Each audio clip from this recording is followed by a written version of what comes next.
College of Education. At the same time, ako po ay miyembro ng Task Force for the Flexible Learning Modality na ipopropose ng ating university for approval. This is actually ang pangalawa nating webinar para sa isang series para po matulungan tayo na mag-adjust sa new normal. And to begin with this program, may I invite everyone to have a minute of silence as we will all be led to a prayer by Dr. Gerald Salas. Let us all bow our heads and feel the presence of the Lord. Heavenly Father, we come to you today asking for your guidance, wisdom, and support as we begin this webinar. Help us to engage in meaningful discussion, even we are in our own homes. Fill us with your grace and continue to remind us that all we do here today, all that we accomplish is for the pursuit of truth, for the greater glory of you. We ask these things in your name. Amen. Amen. Thank you very much, Dr. Gerald Salas. Alam ko po yung iba sa atin dito ay medyo may anxiety para sa new normal dahil may mga bagay na talagang limitado ang ating kaalaman. At nandito ang ating webinar today para matulungan tayo for adjustment.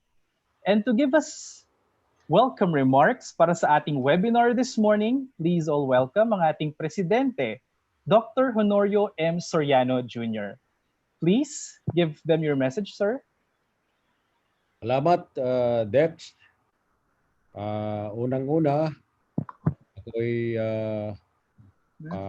nagpapasalamat sa ating task force, flexible learning modality, sa pamumuno ni Dr. Gerald Salas, and of course sa ating academic team na pinamumunuan ni Vice President Anita David at buong pamilya ng PSAU. Ako ay bumabati ng mapagpalang umaga sa inyong lahat at tayo nagpapasalamat dahil tayo ay malusog at kapakipakinabang sa oras na ito para sa ating eskwelahan, sa pagmamalasakit natin bilang mga faculty dito sa Pampanga State Agricultural University. At samantalahin ko na po ang pagbigay ko ng aking pagpasalamat kay Mr. Jabez Joshua Flores. Sir, maraming salamat sa inyong availability bilang resource person dito sa aming webinar to prepare our university and the faculty members for the new normal. I believe that any system, any policy that we intend to implement should have inclusivity. When we say inclusive, hindi tayo lang, hindi kami lang, hindi sila lang, kundi sa buong university. Ang ownership ng ating modality ay sa buong university. So when we say inclusive, mayroon yung collegial ownership sa atin lahat ito at walang sino man ang nag-imbento nito, kundi tayo lahat ay bahagi ng pag-implement dito sa flexible learning modality. At sa ating university, ako ay nagpapasalamat sa task force dahil sa buong Region 3, tayo pa lang yata ang nagkaroon ng ganitong task force flexible learning platform.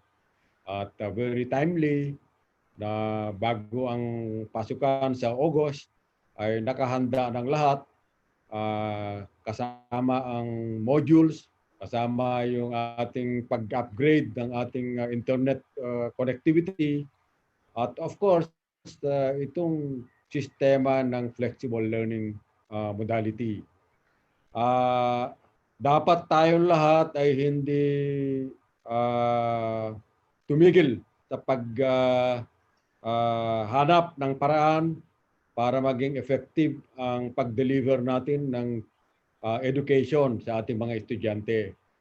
So we have to take this with excitement. Dapat excited tayong lahat dito sa new normal. Di ba pag may bago, dapat excited tayong lahat. Hindi tayo napapagod kundi excited. So this is a new normal and it is inevitable that everybody should make adjustment and with excitement bilang kasama dito sa flexible learning platform. So to all our faculty members, huwag tayo magsawa sa pagiging participant ditong webinar. Samantalahin natin habang nasa mga tahanan tayo ay meron tayong ginagawa para sa kapakanan ng ating mga estudyante, para sa ating university at para sa ating bayan.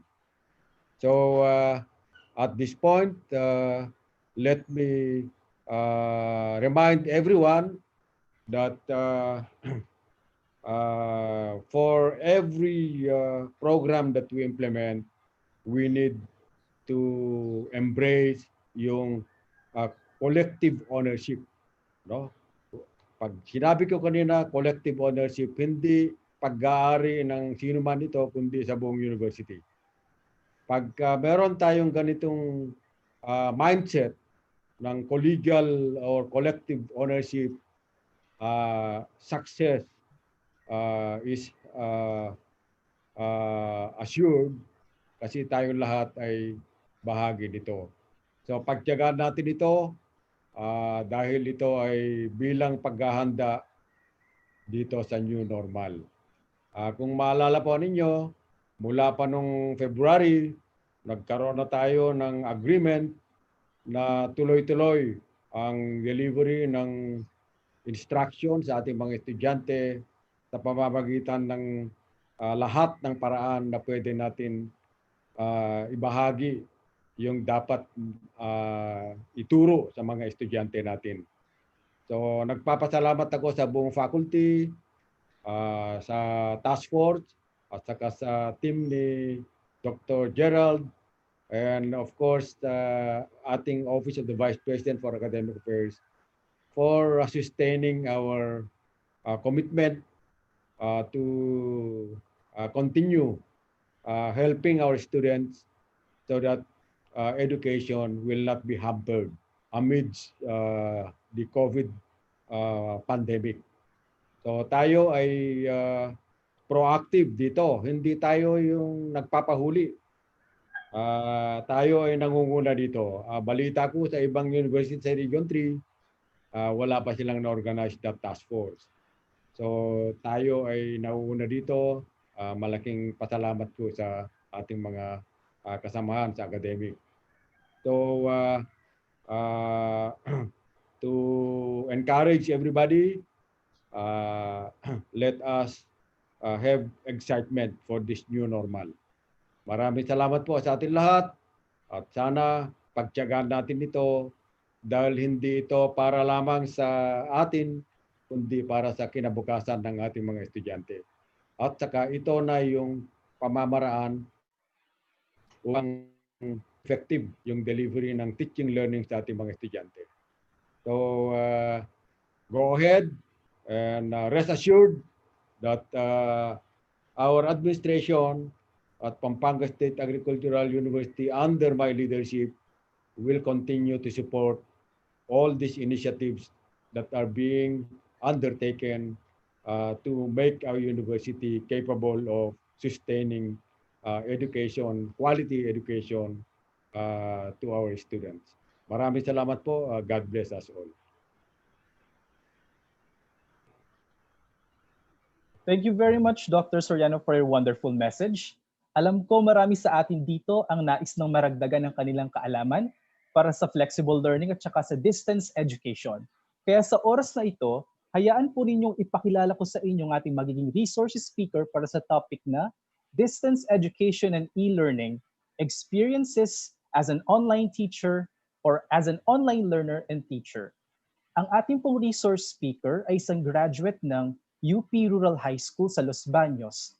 Kanya pong natapos ang kanyang BA Sociology sa UPLB at ang kanyang Master of Environment and Natural Resource Management major in Upland Resources Management sa UP Open University. Sa ngayon po ay tinatapos na niya ang kanyang PhD in Environmental Science sa UPLB. Ladies and gentlemen, our resource speaker this morning is a lifelong learner, being part of the UP Open University as a student, course coordinator, and project staff since 2011. Heto na po ang ating resource speaker na handang-handa nang i-share sa atin ang kanyang kaalaman, Mr. Jabez Joshua Flores. Sir, please take it away. Thank you, Sir Dexter, for the introduction, and thank you sa Pampanga State Agricultural University for inviting me to this webinar. Thank you specifically to Dr. Gerald Salas for tapping me as a resource person for this very important topic na ngayon maraming nagta-transition ngayon to distance mode, online mode, and I'm sure a lot of us are a bit worried, a bit anxious on how to transition to this new normal where most of our activities are done online. Okay, so I will share my presentation now. Welcome pala sa lahat ng 208 na nanonood ngayon. Welcome, sana marami kayong matutunan. Okay. Kita na ba yung presentation?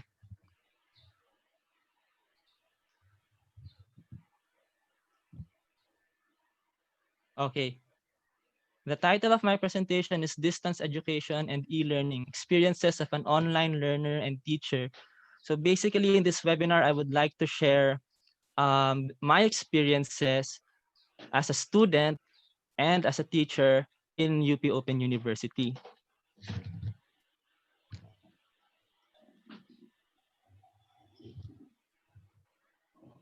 Sir Jabez, parang hindi pa siya Yes. nakikita. Ha? Hindi pa reflected yung... Yung presentation. Wait lang. Hindi pa yata. Ito. Okay. Ayan. Okay na? Yes. Yan. Okay. So I hope you enjoy my presentation and learn a few things, especially from my experience.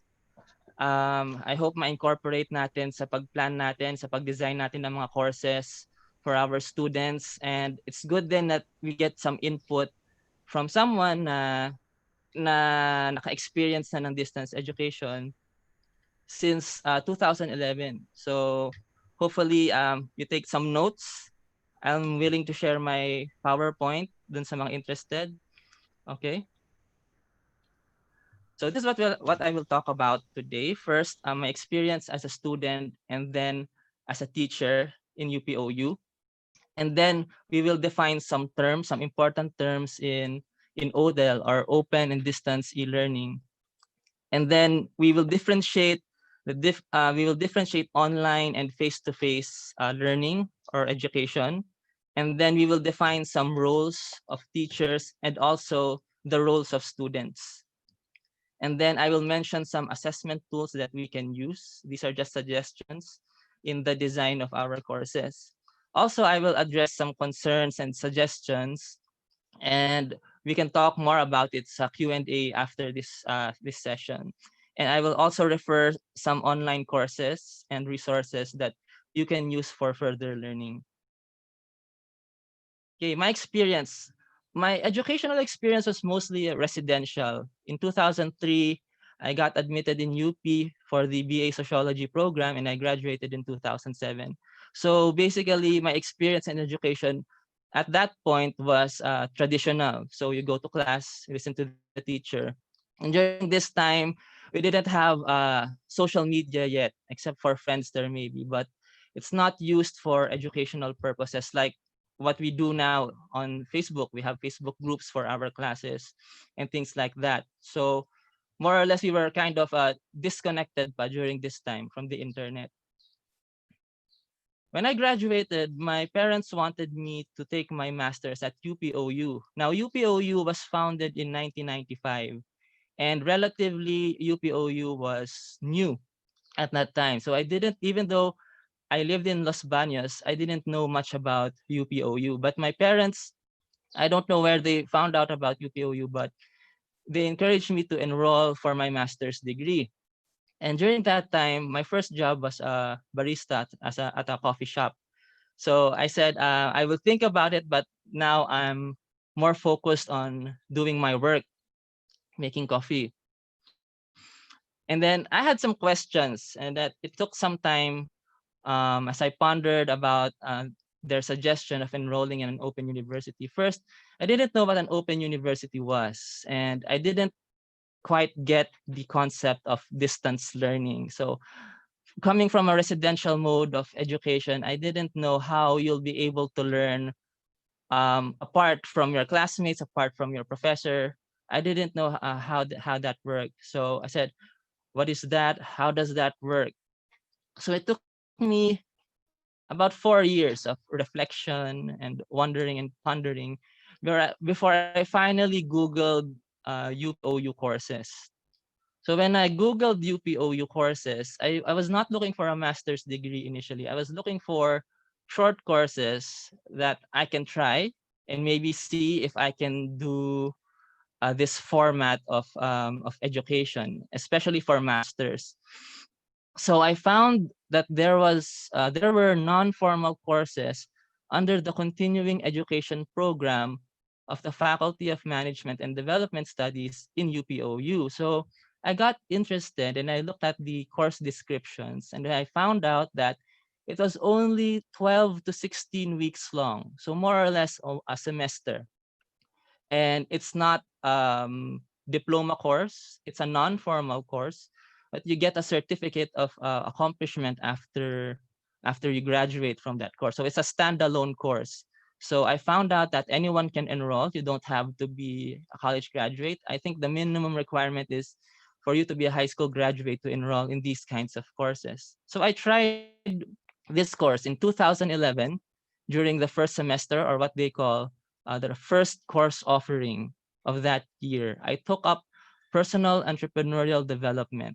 This was a topic that's close to me at that time when I was in the coffee shop. So I was not trained as an entrepreneur or didn't have any background in business. So I think it was logical for me to take a course that I can relate to.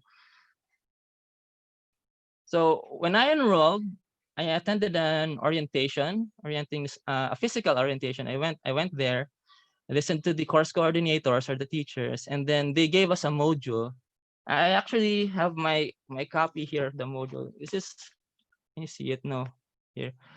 Well, I can't see it, but they gave us a thick module, maybe 20 to 30 chapters long. So it was our main text for the rest of the course. So we had there some activities and some assignments that we have to refer to in combination with the website or the learning management system that we're using. At UPOU, we're using Moodle. Okay. Now, what are the requirements that I saw or experienced in that course? So we were introduced to the concept of the discussion forum. So the teachers at UPOU use that to know their students. And this is what we call in residential, this is a place for recitation where students can recite and participate. And then we also had some reading assignments. The teacher gave this out to us. And then every month we have a paper that we have to accomplish. Either we research, we do interviews, we do a review of literature, and then we submit that requirement at the end of the month.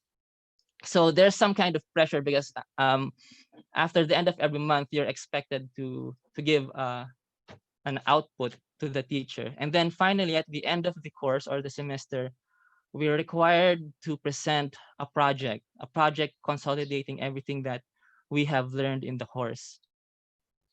So what was the challenge for me as a student? It's actually disciplining myself to give time or allot time for studying, because that during that time I was working, so I had to balance when I was supposed to study. It's either before going to work, during work when there's no people, or after work, but our work is until late in the evening. So I'm a bit tired when I go home, but I still have to participate in the discussion forums and do my assignments. So disciplining myself is the real challenge here in this kind of format.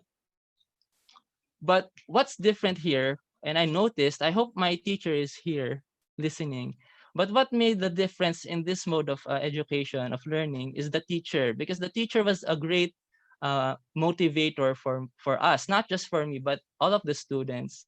He had a compassionate and patient tone, even though we don't hear him. He just writes on the forums, sends us email. It's like he wanted us to succeed. So if you had a motivator like that, you have a source of encouragement like that, um, it really helps because it makes you feel good about yourself. It builds your confidence. And even though some of the requirements are hard, because we actually have to go out of our way to find people to interview, to write papers, the teacher was really a vital part, a crucial part of the students' learning experience in the distance mode. Well, the teacher did a good job. Shout out to Mr. Jerry Michello. He was my teacher in PED in 2011. But I was so inspired about this online course. The first course that I took online ever, that I enrolled again the following semester, this time in a more technical course called New Enterprise Planning. So I didn't enroll in my master's yet, but I took another non-formal uh, 16-week course called New Enterprise Planning. So it helped that a friend of mine also joined me in this course. She was with me working at the cafe, so we can see each other and help each other out in assignments. And this course is a bit technical because we had to learn some legal things, how to register a business. We had to know how to make a business plan, do some computations, do some costing. So it's a lot of work. We submitted a lot of outputs also, some assignments. And the difference with the previous course was more of a motivational course. It's encouraging the person to become an entrepreneur. But this one in New Enterprise Planning, it's actually doing the work before you start your business. So this had a different feel from the first course, but it was a good experience for me because it was the first course that I experienced where we actually used calculator or spreadsheets, and then we have to submit some computations.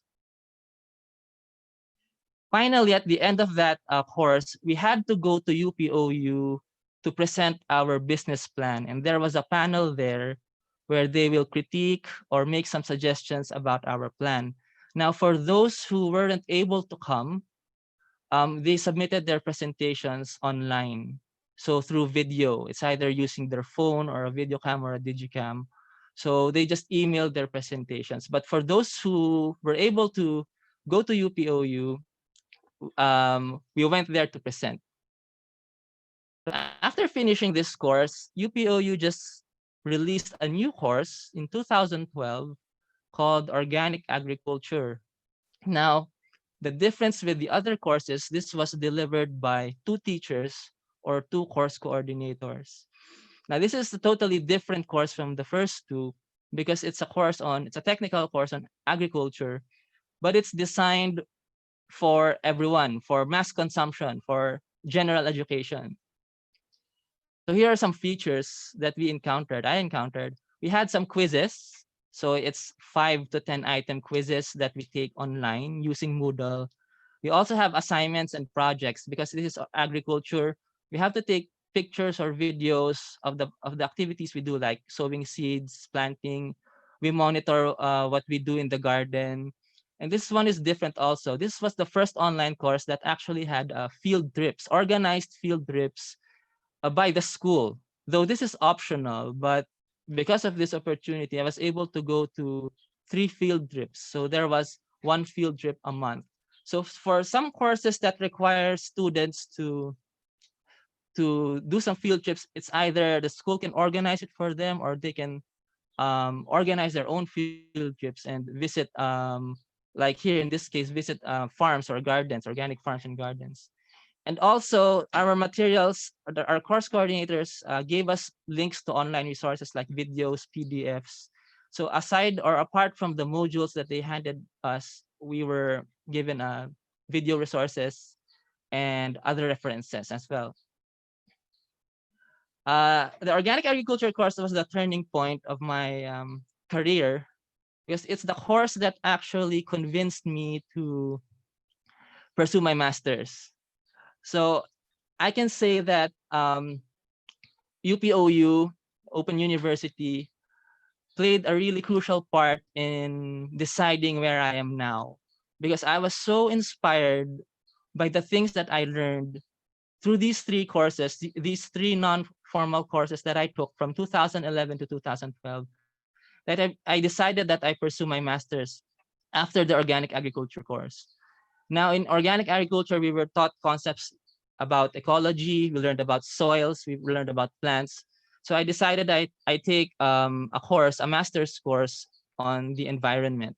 So it took me 4 years to finish this, because at OU, we were only allowed to take around 6 to 9 units per sem, so only 2 to 3 subjects per semester. Okay, so while I was taking my master's, UPOU invited me to become the teacher or the course coordinator of personal entrepreneurial development. That was the first course that I took in UPOU. And I was very honored to be offered the opportunity to teach that to students. So here are some lessons I learned from my experience as an online teacher. I found it that it's important that you really know your students, their personalities, their likes, their dislikes, because it will affect the way you approach them, because there's very limited you have very limited knowledge about them, because you can't see them, you can't feel their personality, you can only communicate via text, so email, the forums.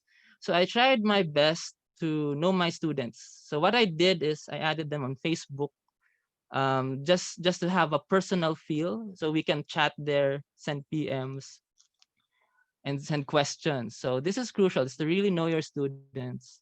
And then I also engaged them in conversation. So I didn't want the experience to be artificial or mechanical, like I was just there in the website waiting for them to answer my questions, but I wanted the experience to be organic. So I have to engage them in conversation, ask them questions, how they are doing, how's the internet connection, and things like that.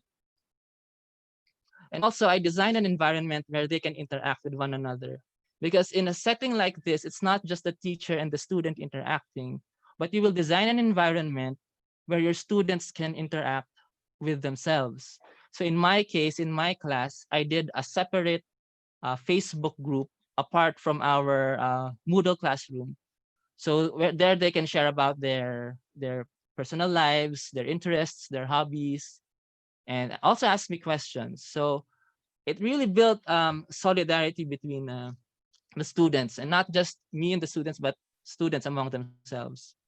So that environment created a culture of cooperation and collaboration. Actually, some of my students became friends in real life. So I think that's a good indicator that the design of the course is really good, because the students really bonded, and even now they're not students anymore. They're still helping each other out as friends this time.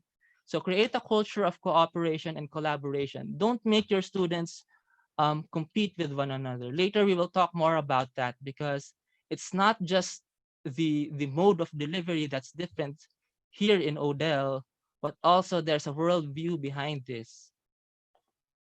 Another lesson that I learned is I tried to apply different teaching methods. Though we were required to use the learning management system, Moodle, for the delivery of our courses, I had, in my case, I had freedom to do my learning materials and research about these materials and actually produce them. So I produced materials on my own. I did virtual tours, I did film showing, I had a talk show where I invited resource speakers, I had vlogs, I did infographics. So all of these things, these things I haven't done before, but I felt the need that my students were craving for content. So especially now, this was a long time ago. This was in 2014. It's 2020 now. So the profile of the students have changed. They are more accustomed to the online environment. And right now, we can't go out of our houses. So a lot of them are craving content. So I think it's part of our responsibility as educators to build original content or create original content for our students. And then this is something also that I learned because one downside of learning online is students have a perception that the teacher is available 24/7. So that's not true. As a teacher, you can limit this by scheduling a time for consultation. So I believe I had once or twice a week.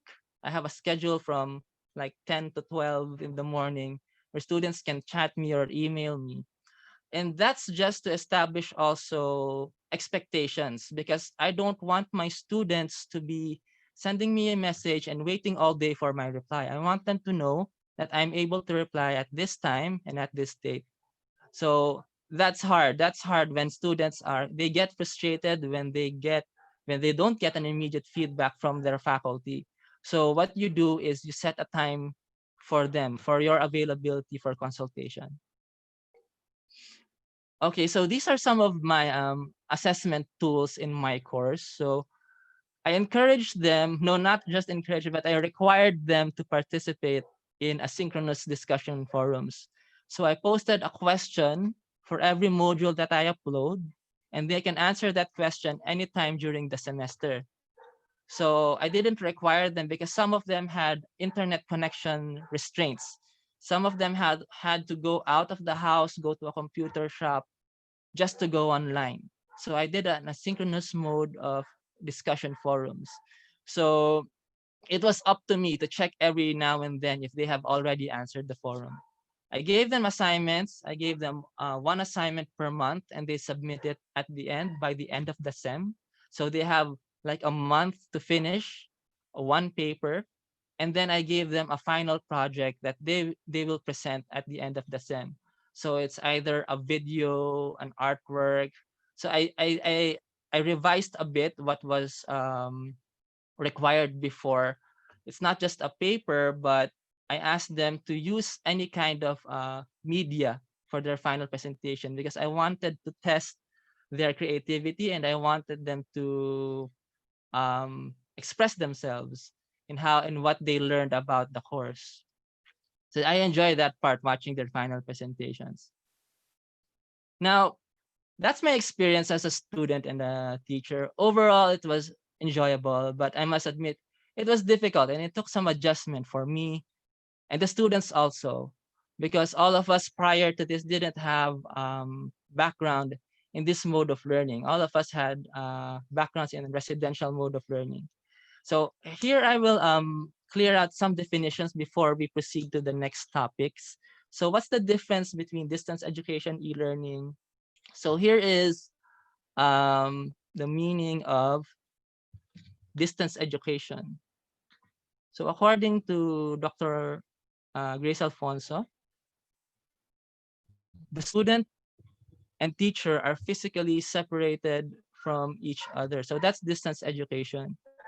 So they're not in the same place, but we prepare or we design materials that enables the student to learn for himself or for herself, but that's guided. It's not just give a material and then you go away. So you consciously design courses that will help the student have some independence, but at the same time they have guidance. So UP Open University started like this in 1995 through modules. The online component was not there yet. They only transitioned to e-learning in 2001. So prior to that, they relied on distance education. And the next concept is open learning. It's actually an educational system that is accessible to every individual with minimal restrictions. So this is a vision for universities to have an inclusive environment, regardless of age, regardless of geography, regardless of race. Everyone has the access to quality education. So that's the concept of open learning. Now, if we open and distance learning, we combine the methods of distance education and the concepts of open or flexible learning. So that's ODL. And I think you're familiar with that concept. As we And here's another one. Here's another concept that we will use now in our courses, in the design of our courses, is e-learning.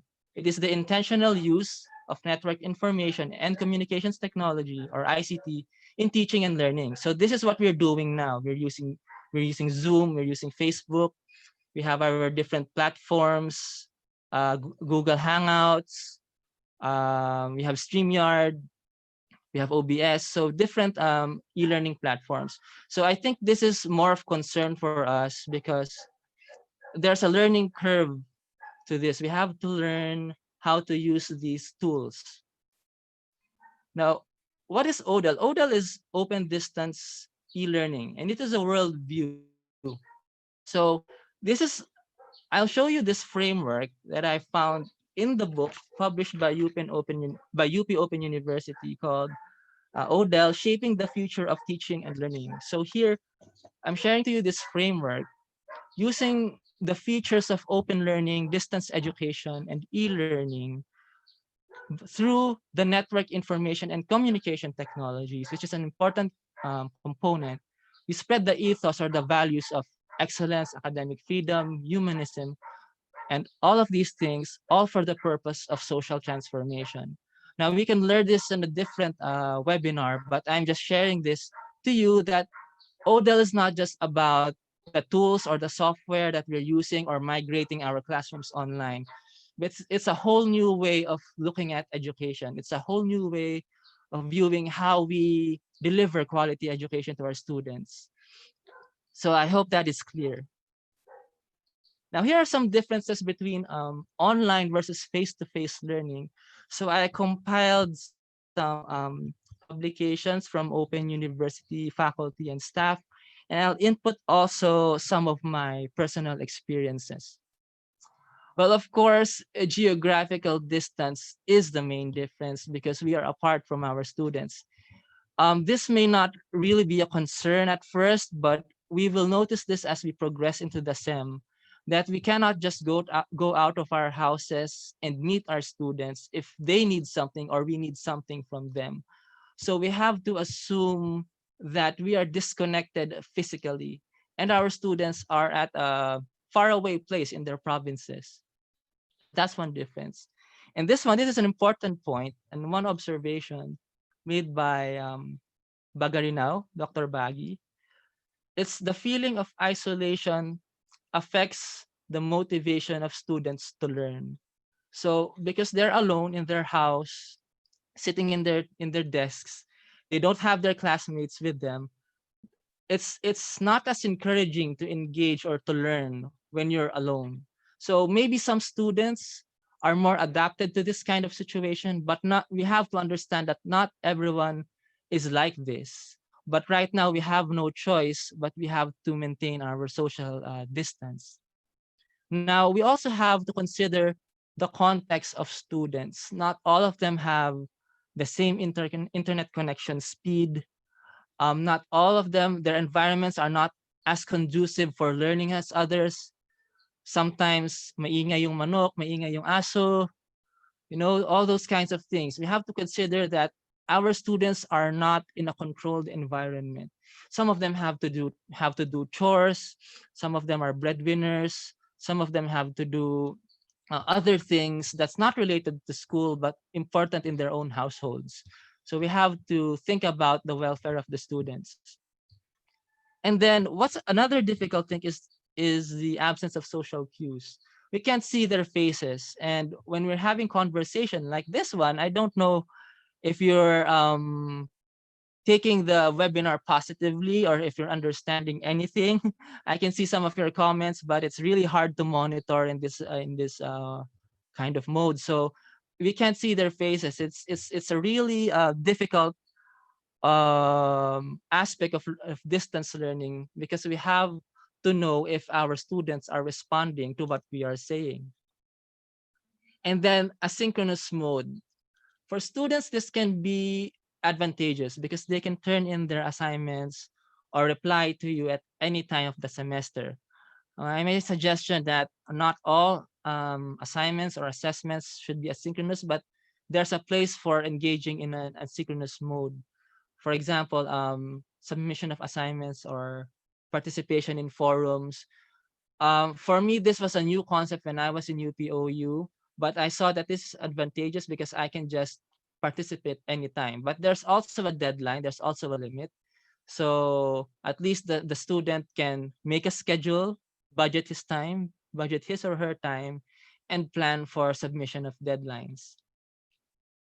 And then, of course, right now, we rely heavily on ICT. So the student has at least a phone, a laptop, or a desktop computer, or they can borrow from their siblings or their parents or their relatives. So, but these are the basic tools that we need to have.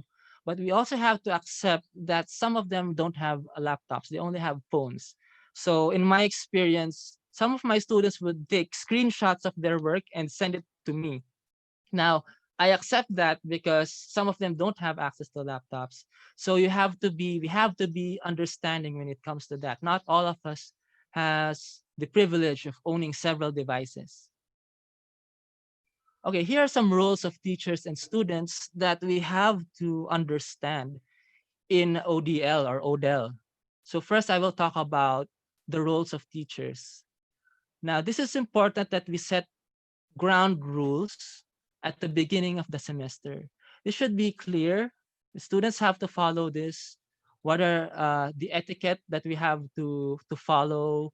What are the deadlines? What are the learning objectives? What are the expected learning outcomes? So this has to be um, set in stone. Okay, so when you open your course website, this should be clear to the students and they should be able to ask questions. Otherwise, if rules are not clear and paiba-iba yung rules throughout the SEM, the students will get frustrated and they will lose motivation in learning. Okay, this is an important observation made by Dr. Primo Garcia. He said, don't just deliver content, be a guide on the side. So as teachers in the residential mode, we're used to just talking to the students and they receive the information that we are delivering or we are giving them. But here as a teacher, as an online teacher, we don't just deliver content, we don't just give videos or reading assignments or quizzes, but we have to be a guide or a coach. We have to motivate them at the same time. We have to tutor them at the same time. So I think um, asking help from other faculty members will also be advantageous here, or if a team or a duo of teachers delivering one course, I think that will be very advantageous because one can serve like a guide or a tutor and one can be in charge of delivering content. So let's remember that, be a guide on the side, especially now that many students are feeling anxious themselves and even the teachers are feeling anxious themselves. We need as much as support as we can. As a teacher, we have to encourage the participation of students and build their confidence because encouraging them to participate is very difficult in itself. So we have to build in them confidence. We have to let them feel that we are there to help them in this time of this time of crisis, in this time of pandemic, especially. We're not just here to expect assignments or outputs. We're not just here to give them grades, but we're actually here to educate them, to help them learn new things and learn them to be good citizens of our country. So as teachers, we have a lot of responsibility in shaping the minds and the hearts of these students. As a teacher, we can also create our original materials and content. So maybe we have our course outlines already, our approved course outlines, but we can be original in the resources that we can offer, of course, upon approval. And we can produce our own. We can shoot videos of ourselves. We can go to our own reference. We can show them the books that we have. Maybe we can share to them some references that we have. And it's also good that they can see that students can see that we are putting effort in delivering content to them. And then as an online teacher, it is also our job to synthesize the discussion of students. Now, when it comes to discussion forums, sometimes we get overwhelmed by the amount of responses that the students will give us, especially if it's a large class, 30 to 40, even 60 students, all of them will reply. Now we have to show them that we are addressing each and every comment that they give. Now, it is our responsibility also to read those comments, analyze their interactions, and we synthesize all of their inputs. So all of their inputs are useful. None of it is really what we can say useless. So as teachers, we synthesize the discussions and we report it to them. So for example, before going to another lesson, we say, this is what we've learned in module 1, and this is what the students, have learned.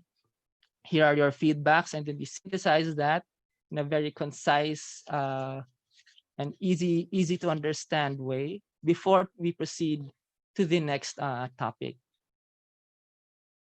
As students, let's expect this from our students, and also let's inculcate these ideas to our students also, so they will not just become passive learners. Okay, they must contribute to the learning process and the learning experience of the class.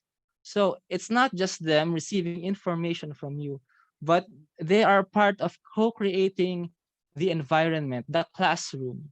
Para siyang role playing. So because everything is virtual, everything is digital, they have to participate in building the classroom experience. Now, as students, they also have to help one another to build solidarity among themselves. So let's encourage them to tutor one another, to help one another. If some of them don't have access to materials, let's encourage them to, so they can lift each other up. So it's not just the teacher encouraging the students, but they themselves, they encourage one another. Also, we expect or we require them to participate in the discussions, because for some learning formats, the discussion forums is a big part of the assessment. So we require them to participate in the discussions, and not just participate in a way of writing one-liners, but really research on what they have to write. Or before they write something on the forum, think about it, write it on MS Word first before posting it on the discussion forum. Let's make sure that the way how they construct their words, how they participate is really helpful to the class. And we can also feel that they are learning something from what we are teaching. And of course, we encourage them to be respectful and courteous of others' opinions. So here we encourage debates, but it's up to us to moderate and observe that everyone is following proper etiquette. Okay, here's some assessment tools. We can have, I think the task force can have another webinar on this, but I will just present here a few assessment tools that I experienced for myself as a student and as a teacher. So we had online quizzes. So some quizzes I experienced, these are built in Moodle, in the learning management system. And some of the quizzes are timed. So to avoid cheating, these timed quizzes, you only have like a few seconds to answer one question before the next question pops up. So I don't know how will you be able to do that in your own systems, but on our part, I experienced that kind of quiz, and it's really effective because the time aspect really pressures the student to answer quickly. And then we have synchronous discussions like this. We can conduct Zoom or Facebook video chat. So this is kind of new. I experienced this in another format, not Zoom, but also in UPOU. It's called the Big Blue Button, where the teachers have an access to a whiteboard. Especially in our course, we had a statistic course where we needed a whiteboard so the teachers can write the formula, and we have a chat group also. And our classes, because we came from all over the world, we agreed on a time where the class would be held. So in my experience, we had classes at 10 p.m. because some of my classmates were in other countries. So we had to find a common time. And also asynchronous discussions, this can be graded also. And then reflection papers. And this is crucial because even in technical subjects, we can have reflection papers because as I will discuss later, we need to avoid cheating, but if the student really intends to cheat either in online or residential, they will cheat. So it comes to being honest and maintaining your integrity. So here are some concerns and some suggestions that I would like to address that some of you are maybe asking right now before we proceed to the Q&A. So some of you may have limited knowledge in conducting online classes. Now, we have to maximize available training. There's a lot of free courses right now online. Focus those on those courses that are free. So you can get out of the course if you don't feel like finishing it. But it's important that we immerse ourselves in a digital learning environment. So we have lots of those sites like Coursera.org. We have EDX. UPOU has MOOCs also. I will share the links to you later.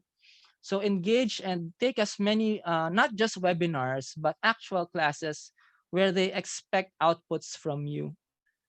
And there's a temporal aspect because that will help you feel the pressure of time and the pressure of academics. So it really put you in the shoes of the student. If you have unstable internet connection, we all have that problem. Even I have unstable internet connection. So I suggest that you design mostly asynchronous activities. So it will not require much for the student to have a stable internet connection. They can check in anytime, participate in activities, and submit assignments. There's also these instances when during the time of the deadline, you don't have internet connection. Now the student may email you or message you that he or she may say, um, I was not able to submit my assignment on time because we didn't have internet at that time. So we have to be more understanding and lenient, but we do not want that to repeat. So we encourage our students to submit their assignments earlier if they have unstable internet connection, or if they are foreseeing that they will have a problem submitting their assignments. Now, I believe that a lot of us is having a hard time encouraging participation from students. And this is not just true also in online learning, but also in the residential mode of learning. Now, we try to require meaningful participation in discussion forums. I say require because these are the ones that's graded. So they have to know, it should be communicated to them clearly that everything that they post on the discussion forums is graded. And then you can tell them that these are my criteria in grading your post in the discussion forum, and I should see these things in your answer. Okay, and it's also a good discussion forums is also a good format because you can compare the different answers of your students. Makikita natin kung sino yung nagkopyahan lang, makikita natin kung sino yung may original na sinabi o yung nag-research talaga. And then here's a common sentiment is how to assess the performance of the student and how to avoid cheating. So we design requirements that would help them express their opinions and bring out their unique personalities as students. So even in very technical courses like math or engineering or statistics, they can all submit the same assignment with the same answers. So it is up to us educators to come up with a way to extract from them what they have learned in a way that they can express their own opinions and express their own personalities. It can be in the form of a project or a paper, because cheating can happen even in the residential setting. Here in this framework, in this ODL framework, we want to assess if the student really learned something based on their personal opinions and not just their quantitative output, but we have to assess also their qualitative outputs. Now, a final concern is, how do I prepare myself psychologically for the online learning environment? And not just as teachers, but also the students. We have to understand that a lot of us are feeling anxious at this time and might be stressed mentally and physically and emotionally. We have to accept that online learning is a learning process for both the teacher and the student.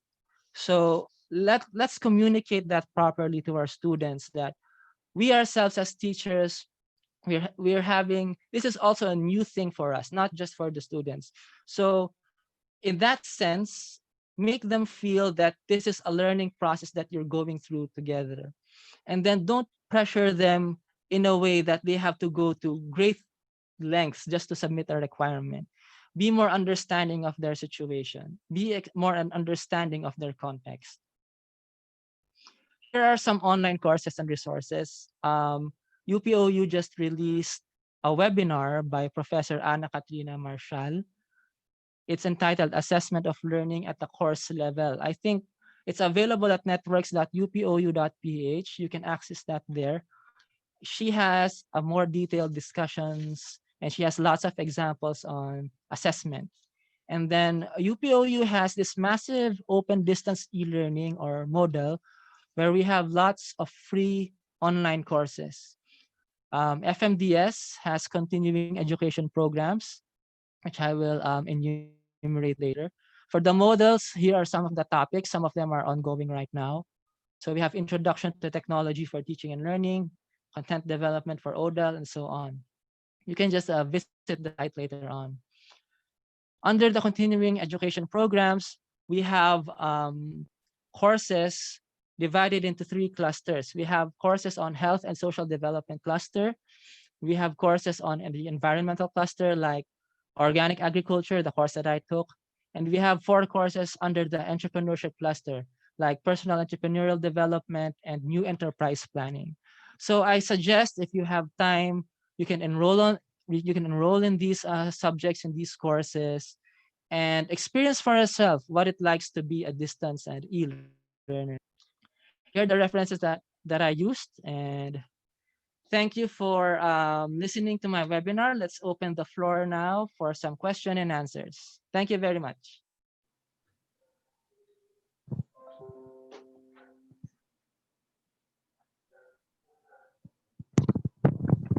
Thank you very much, Sir Jabez. Napaka-informative po ng talk ninyo a while ago. I was listening and I had some things that I had reflected on habang nakikinig. Nakita ko na very important ang compassion for students, right? Yes. Because of different privileges that we have to be compassionate, especially at this new normal. And I also took down note on this, that there should be clarity and consistency on the part of the teacher sa pagbibigay ng instructions and giving away materials to the students, right? Sa lahat po na nakikinig sa atin ngayon, na naka-tune in sa ating webinar, these are important things that we might consider as teachers, since tayo po ay wala pang experience sa distance learning. And aside from that, it really takes good planning. Pagdating po sa mga materials na gagawin natin or sa instructions, I have observed that in your experience as a teacher. Ngayon po, kami po sa PSAU, since wala pa po sa amin ang may experience as a teacher sa distance education, we would like to know more on your experience. To me, ang personal question ko is this. In your experience as a teacher for distance education, ano po yung mga pinakamahirap na situations na naranasan ninyo as a teacher? And what did you do to address them? Kasi these might help us to decide in the future as future distance education teachers. Salamat po. Okay. Thank you for the question, Sir Dexter. Yes, so expect a lot of problems to come your way, especially on the side ng mga students. For example, family problems is a common issue. Of course, access to devices. And then during my experience, we experienced some nagkasakit yung estudyante. Marami. The reasons for not being able to go online and not finish the requirements. So the teacher has to be flexible in a way and showing compassion also, and also adjusting requirements in a way that will not compromise yung quality ng course. So for example, when I say what I mean about adjusting requirements is you can move the deadlines naman because your students mag-i-email yan sa'yo or mag-PM yan sa'yo saying ito yung situation ko, I hope you understand. Now when it comes to problems like that, I deal it, okay, this is what you do. I will move the deadline like a week I'll give you 7 days to I will give you 7 days to complete the assignment. We have to be flexible in that way, and let's give them a hope. No, we're what do I- we're providers of hope here, not just educators. And when the students feel that we're actually there to support their learning, kasi makikita natin yan as we journey with them through the SEM. As we sorry nag-freeze. As we journey with them through the SEM, makikita natin na there are really students na willing to learn. Makikita natin yung sincerity nila. So it's part of the learning process that even though we don't see them, we can see through their output, their discussion forum answers. Makikita na may nangyari lang talaga sa kanila na they were not able to do their assignments. So we have to give space for consideration. But at the same time, hindi yung tipong, sige, ipapasa na lang kita. Let's not compromise on that. But we find ways and help them to achieve the requirements or submit the requirements.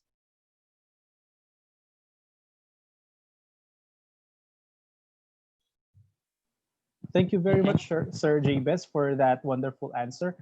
Meron po rin po tayong tanong dito. Here's the question from one of our viewers. Isang faculty member din po ng PSAU. What platforms do you usually use for forums? Okay.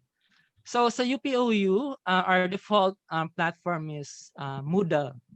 So we have our discussion forum there. But sa class ko, we also have our Facebook group.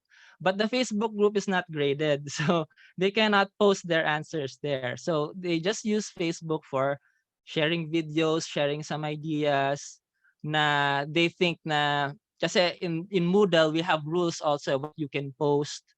Yun. So in Facebook, we have more freedom to post what they want. But dun sa discussion forums, meron kaming rules on what they can post. So, and that's the one that's graded.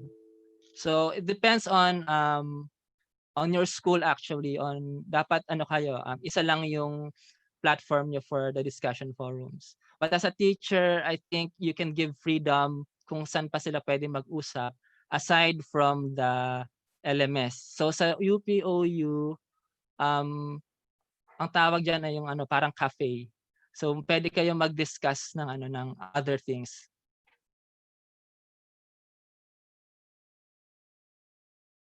Thank you very much po. So, Okay. importante na may isa tayong platform, a common platform for all faculty members, pero hindi lang limitado doon.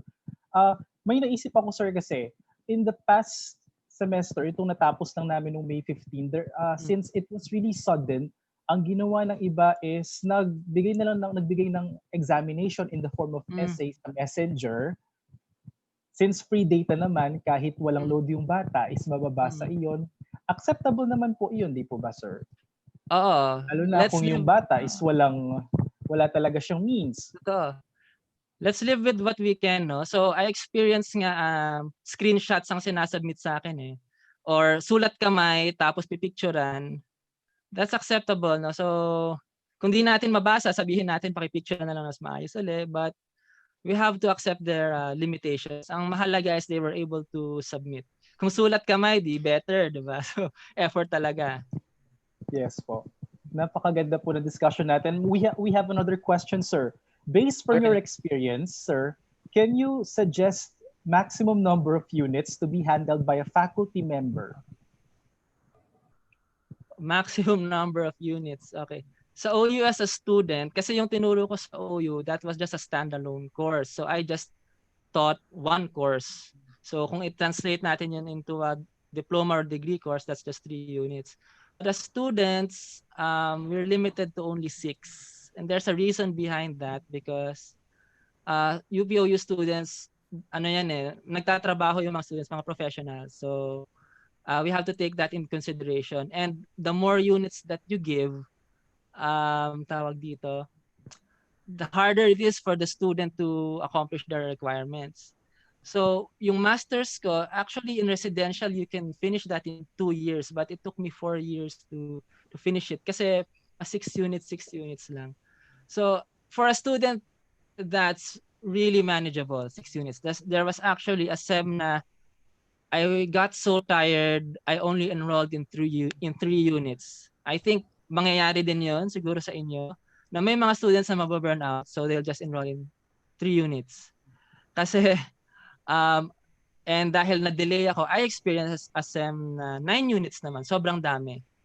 So imagine the stress that the student and even the teacher of handling one online class. Paano pa kaya yung 2 or yung 3? So I think for a teacher, hindi ko alam kung ano yung kakayanin, pero 6 units is good. But I don't know. As a student na perspective lang yung ma-share ko. Sir, I understand that is for graduate school, no, sir? Sa graduate studies po ninyo. I see. We also have some questions here, dinagdag po nila. Actually, ganda po ng mga tanong nila. Maraming pong salamat, Sir Jabez, for helping us. Ito po, ano daw po ang ginagawa ninyo sa experience ninyo sa mga estudyante na hindi nakakasabay? Ayan. There are students na actually nag-enroll tas hindi pumasok. Marami yan. And you just wonder kung bakit. Kasi nagbayad na sila So, I don't know. Maybe curious lang din yung iba for us, for the non-degree course na experience ko. So, how do I deal with students na hindi nag-engage? No, the only thing that we can do is either if you have their contact number, you call them or you text them or email them. Pero alam nyo kung hindi talaga sila mag-reply, there's only so much that we can do So, sa amin, dun sa non-formal courses, sa continuing ed program, of course, hindi sila makaka-graduate pag hindi sila pumasok or hindi nila makumpleto yung requirements. There are some students na gumawa ng requirements as mid-sem parang nawala na. So, I give them time to catch up. Even last week of submitting requirements, papagawa mo yan lahat sa kanila para lang makahabol sila. But of course, the students have to understand the consequences of non-compliance. So, but that's a good question kasi ma-encounter talaga natin to. So, we just have to be more understanding sa kanila. At the same time, kailangan clear yung ating instruction in the beginning. Dapat nilang attend ng klaseng ito, may schedule.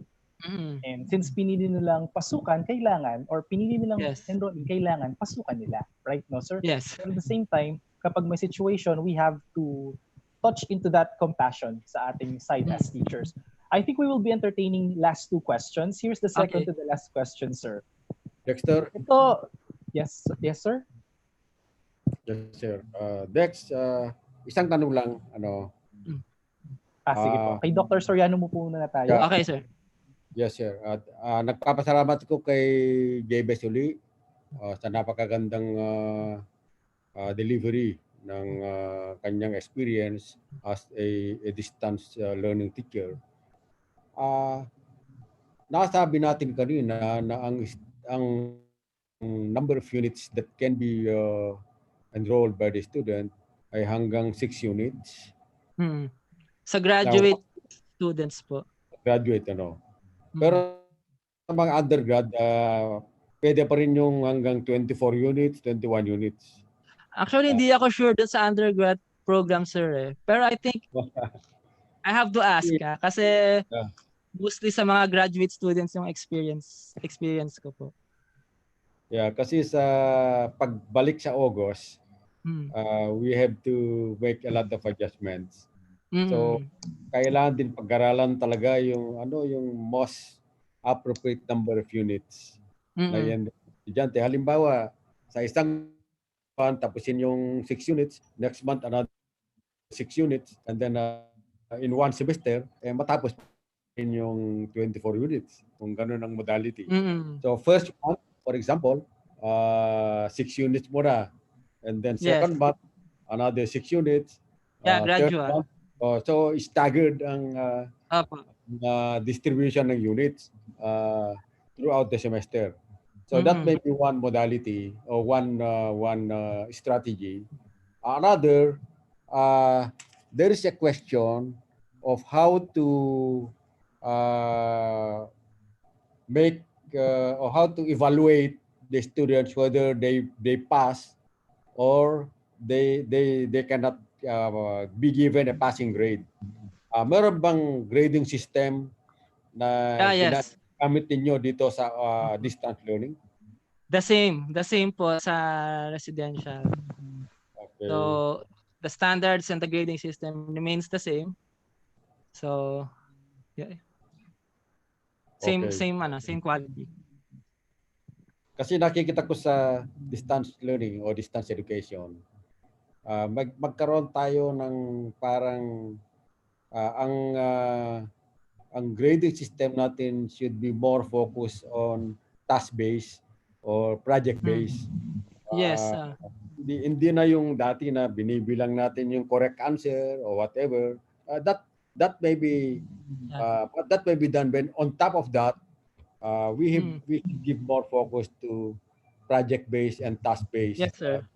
evaluation of students. Yes, sir. Yeah, you can maintain din yung mga parang quizzes, yung mga exams. Actually sa OU we still have yung midterms, may finals din kami. Yes. But yeah, tama po kayo na yung outcomes natin is more on projects that they can do. Yes, talaga siya, synthesis projects yung maganda para na outputs para sa estudyante natin.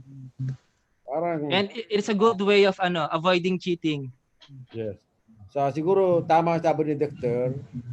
Start pa lang may clarity, mayroon ng ground rules to be set by the teacher and to be agreed upon between the student and the teacher. At siguro dito rin ipaliwanag ng teacher yung skill set on top of the knowledge.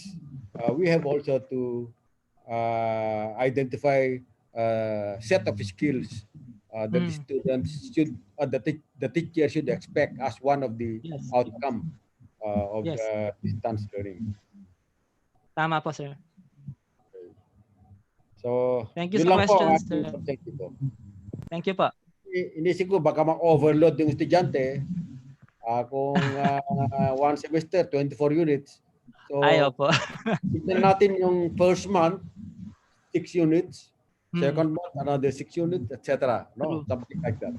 Yeah. So I think nga dahil then we're living in an extraordinary time. So I think it's good in the school would experiment then on these things and let the students know then na we're learning and experimenting pa. Kasi parang process ito. It's a process. Salamat. Okay, sir. Thank you very much, Dr. Soriano, for sharing your insights and asking questions na talaga makaka-apekto sa atin sa new normal na ito. Going back to the questions posted by faculty members, ito po, kanina po, i-follow up ko lang po yung sagot nyo kanina dun sa mga nahihirapang mag-follow. What if daw po yung estudyante hindi makasabay dun sa discussion? Ano po yung ginagawa ninyo? Opo. Well, of course, you have to approach them also in the way we can.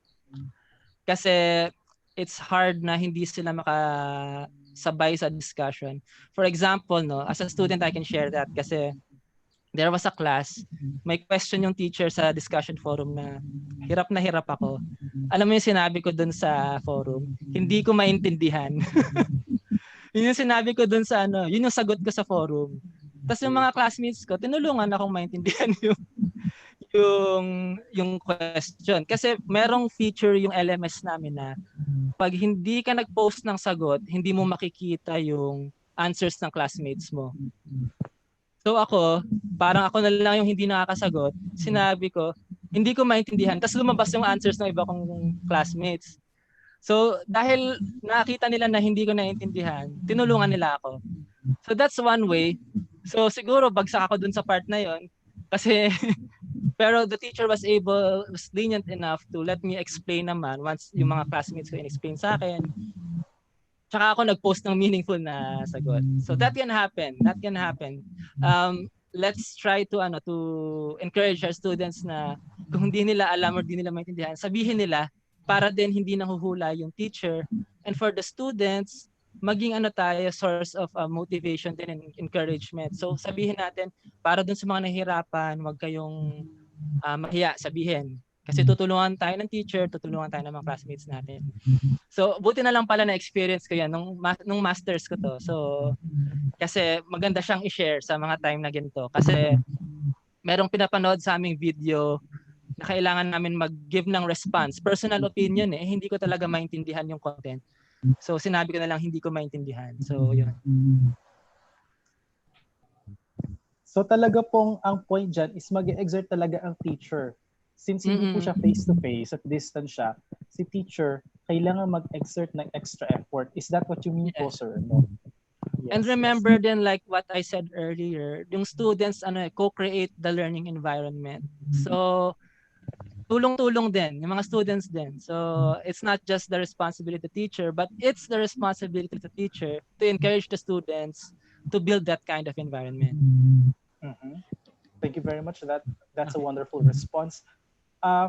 Yung pong question na ito, it goes for performance-based assessment and to those classes na mayroong computation involved. Ano daw po ginagawa ninyo para ma-measure natin yung outcome na gusto natin? Let's say for performance-based assessment, like PE, tsaka yung mga subjects na may computation, for example, sa business courses, accounting. Yes. So, na-experience ko yan as a student sa statistics course namin. So, we had the same assessments, midterm, finals. So, may ginawa yung teacher namin. So, it's a typical, pen and paper exam na tapos you have to type or take a picture of your work kasi solving siya. So, but meron siyang time. Ito yung magandang ginawa ng teacher for the subjects na technical tsaka kailangan ng computation. Ni-randomize na yung problem sets namin. So, iba-iba kami so kunyari, same set of questions pero different items. Naka-jumble siya. So, tapos, timed yung exam namin. So, lahat kami nakaharap sa computer. Binigay niya yung answer. Tapos, kunyari, 1 hour lang. After 1 hour, mag-e-end na yung exam. So, talagang maka-avoid yun ng cheating kasi yung students, hindi nila alam na iba-iba sila ng problem set. So, I think that's one good strategy ng teacher namin. Kaya hindi pwede, ano bang sagot sa number 2? Ba't iba yung number 2 mo? So, yun. I think that's very ingenious of my professor to do that. Statistics exams, very long exam, yung mga 3 hours yata namin siyang ginawa. And I think pag nakaharap ka sa computer, even nagsusulat ka sa papel, hindi mo na maiisip mag-cheat kasi alam mong timed. So that's what you can do. You get creative with how you present your questions, your tests, how you craft your exams. Thank you very much, sir. I believe that is kung yung lahat ng bata available online, no, sir? Ito naman po yung dilemma ng marami sa amin. Actually, nung last term, ako po sa klase ko, more than 50%, wala po silang stable internet connection and my only way to contact them is through phone numbers or messenger. Is there a possibility na magkaroon tayo ng assessment ng mga outcomes nila kahit na limited ang internet connection? Will there be a way to do that? Yes. So, all of them have mobile phones? Considering lahat po sila may contact number. So, meron silang phone yan. Ngayon, ang ginagamit ngayon ng students, yung app na cam scanner. So, pinipicturean nila yung output nila. So, they do it on paper and scan it using yung app or even just take a picture. So, we can do this in asynchronous activities. And even I think exams pwede na rin gawin siya. So, that is given na hindi sila nakakapag-internet sa mga long duration. Ano pala na-experience ko din pala yung mga unable to participate in discussion forum kasi matagal mag-load yung website or yung LMS namin. Tinetext nila sa akin yung sagot nila. So, pwede din yun. And you can post their answer yourself doon sa discussion forum. Sabihin mo, nag-text sa akin si ganito, ganyan-ganyan. Or yan, there's so many things kasi it's important lang na yung teacher, siya yung connected. Consolidating the answers, the outputs of the students, we have to be creative doon. Okay, so yun, that's one thing that you can do.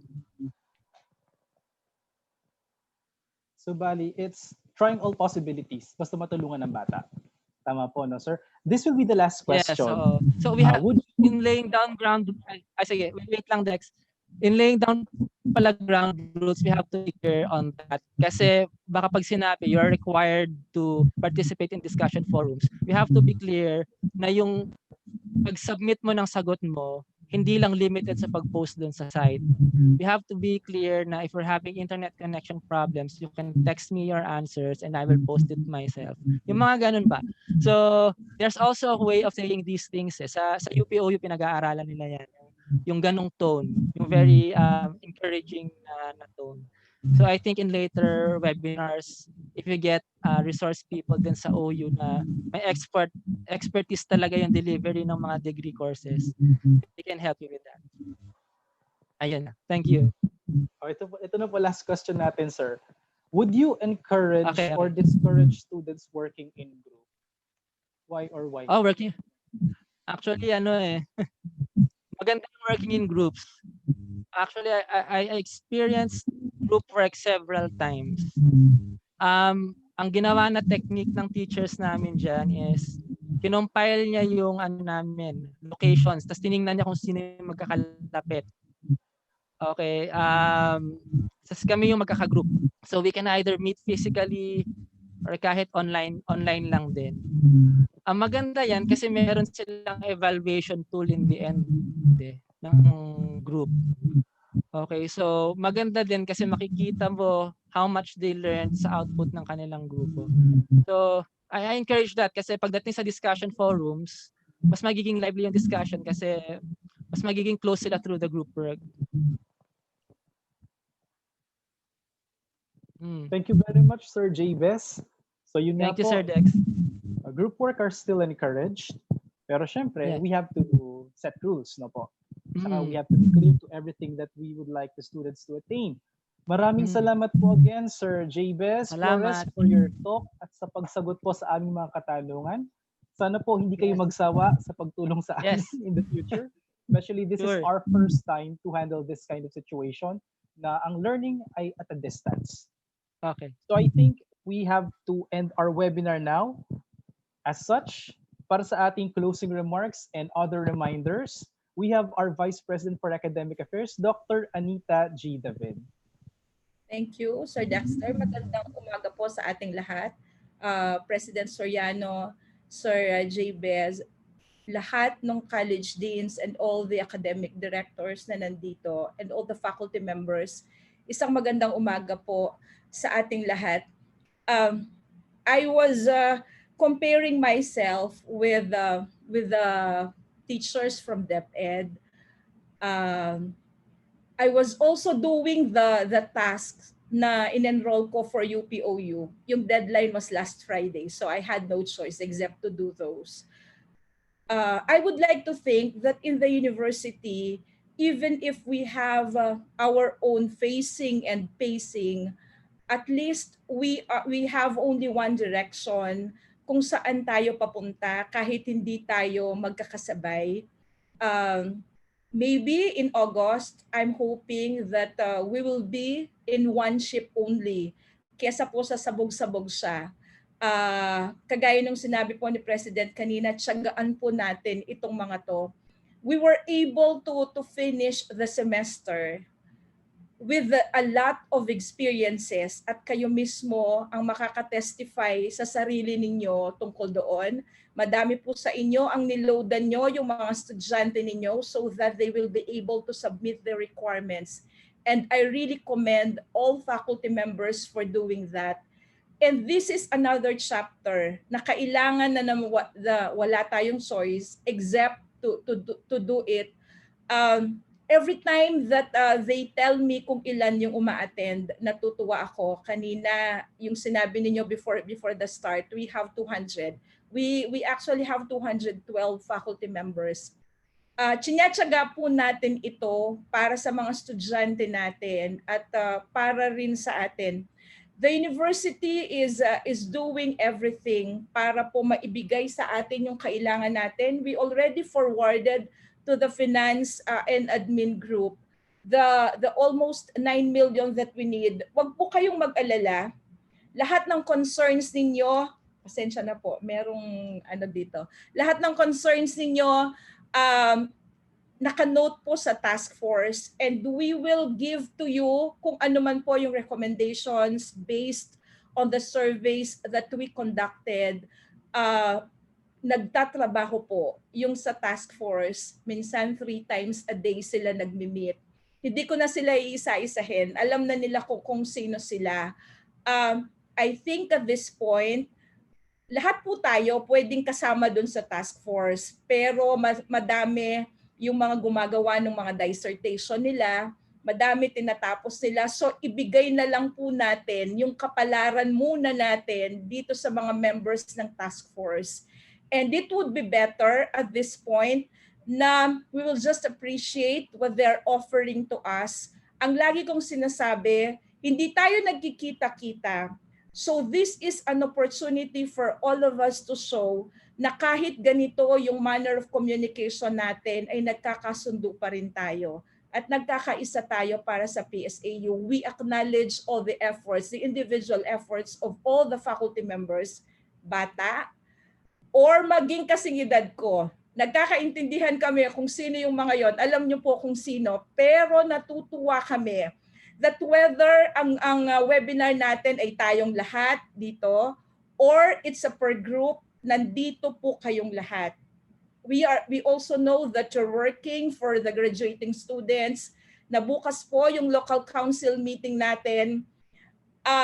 Ang daming nakakatuwang kwento. Sabi ko nga, dun sa mga Zoom stories, pag nandyan yung mga videos ninyo, ang maganda na meron tayo sa PSAU ay lahat po nagko-cooperate.